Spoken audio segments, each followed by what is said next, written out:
এবার বাংলাদেশের দিকে নজর রাখি। বাংলাদেশে ফাঁসির আসামির মুক্তির দাবি, বাংলাদেশে মানবতা বিরোধী আসামির মুক্তির দাবি, ফাঁসির আসামি আজহারুল ইসলামের মুক্তির দাবি। আজহারুলের মুক্তি চেয়ে পথে জামাতে ইসলামী, ইউনূসের অফিসের সামনে গণ অবস্থানের ডাক, 25শে ফেব্রুয়ারি আন্দোলনের ডাক জামাতে ইসলামীর। কর্মসূচিতে জামাতে ইসলামীর আমির প্রধান অতিথি। যুদ্ধাপরাধ ট্রাইব্যুনালে ফাঁসির সাজা আজহারুলকে, হাসিনা জামানায় মৃত্যুদণ্ড আজহারুল ইসলামকে। ১৫০০ খুন ধর্ষণের মামলা রয়েছে এই আজহারুলের বিরুদ্ধে।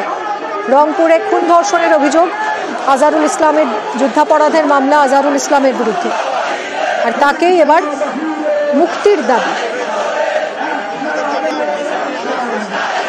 দেখিয়েছিলাম উদারতা, আমরা দেখিয়েও যাব, কিন্তু আজহারুল ইসলাম সাহেব কবে মুক্তি হবেন সুস্পষ্টভাবে জানতে চাই সরকারের কাছে।